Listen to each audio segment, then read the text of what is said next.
जरा सोचिए, क्या ऐसा हो सकता है कि एक सदी पुराने किसी पहलवान का ट्रेनिंग सीक्रेट आज की सबसे हाईटेक स्पोर्ट्स साइंस लैब्स में खोजा जा रहा हो? सुनने में अजीब लगता है ना? लेकिन आज हम द ग्रेट गामा की इस जबरदस्त कहानी और मॉडर्न साइंस के बीच के इसी गहरे कनेक्शन को समझने वाले हैं। चलिए, हमारी कहानी शुरू होती है एक ऐसे नाम से जो अपने आप में ताकत की पहचान है, द ग्रेट गामा, इतिहास के सबसे महान पहलवानों में से एक। जरा इस नंबर पर गौर कीजिए, 5000 से भी ज्यादा। ये बस एक आंकड़ा नहीं है, ये उन कुश्ती मैचों की संख्या है जो द ग्रेट गामा यानी गुलाम मोहम्मद बख्श बट ने अपने पूरे करियर में लड़े थे। यकीन करना मुश्किल है ना? और उन 5000 से ज्यादा मैचों का नतीजा? एक भी हार नहीं। उनका रिकॉर्ड एकदम परफेक्ट था। एक ऐसी उपलब्धि जिसने उन्हें हमेशा के लिए खेल के इतिहास में अमर कर दिया। देखिए, उनका दबदबा कुछ सालों का नहीं था, बल्कि आधी सदी से भी ज्यादा तक चला। 19वीं सदी के आखिर से लेकर 20वीं सदी के बीच तक गामा को कोई हरा नहीं सका। ये सिर्फ जीतना नहीं था, ये तो जैसे समय को ही चुनौती देना था। तो सवाल ये उठता है कि आखिर इस तरह की सुपर ह्यूमन स्ट्रेंथ और एंड्योरेंस के पीछे का राज क्या था? वो ऐसा क्या अलग कर रहे थे जो बाकी दुनिया नहीं कर पा रही थी? उनकी ट्रेनिंग के जो किस्से हैं ना, वो किसी कहानी से कम नहीं लगते। मतलब ऐसा कहा जाता है कि वो हर रोज हजारों स्क्वाट्स और हजारों हिंदू पुशअप्स करते थे।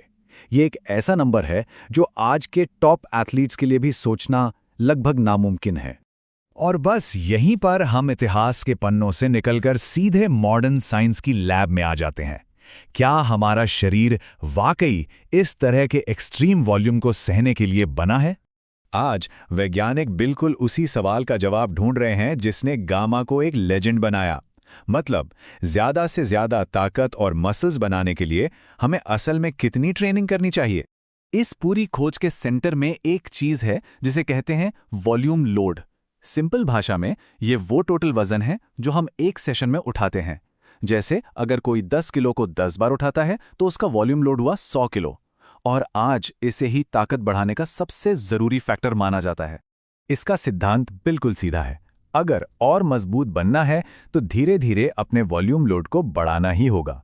अब सोचिए, द ग्रेट गामा अपने हजारों रेप्स के साथ अनजाने में इसी सिद्धांत को मास्टर कर रहे थे। वो अपनी समझ से वही कर रहे थे जो विज्ञान आज हमें करने को कह रहा है। लेकिन क्या हो अगर हम अपनी ट्रेनिंग की पारंपरिक सीमाओं को भी पार कर सकें? एक नया रिसर्च प्रोटोकॉल बिल्कुल यही करने का एक नया रास्ता दिखा रहा है। जिम में हम सब उस पॉइंट पर पहुंचते हैं जब हमसे एक और रेप नहीं लगता। इसे साइंस की भाषा में कहते हैं कॉन्सेंट्रिक फेलियर। लेकिन सबसे मजेदार बात अब आती है। भले ही वजन उठाने की हिम्मत खत्म हो गई हो, हमारे मसल्स में उसे धीरे धीरे नीचे लाने की ताकत अब भी बाकी होती है। और ये कोई मामूली सा फर्क नहीं है।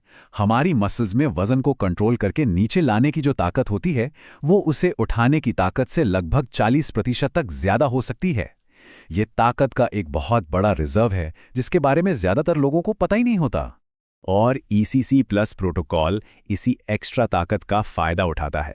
जब वजन उठाना बंद हो जाए, तब भी सिर्फ वजन को धीरे धीरे नीचे लाने वाला हिस्सा करते रहो। ये तरीका एक ही सेशन में कहीं ज्यादा काम करने का मौका देता है। मतलब सचमुच फेलियर से भी आगे जाकर ट्रेनिंग करना। तो एक लेजेंडरी पहलवान और एक एकदम नए साइंटिफिक प्रोटोकॉल में क्या बात कॉमन है? चलिए इन दोनों दुनियाओं को जोड़कर देखते हैं। भले ही उनके तरीके बिल्कुल अलग थे, एक इंट्यूशन पर आधारित और दूसरा साइंस पर, गामा और ECC प्लस प्रोटोकॉल दोनों एक ही सच पर टिके हैं। शरीर को उसकी लिमिट्स के पार धकेलना ही ग्रोथ की असली चाबी है। एक ने अपने अंदर की आवाज सुनी और लगातार प्रैक्टिस की, दूसरा एक खास शारीरिक प्रक्रिया को टारगेट करने के लिए एकदम सटीक साइंस का इस्तेमाल करता है। और यह दिखाता है कि गामा के तरीके कितने असरदार थे। वो वाकई अपने समय से बहुत आगे थे।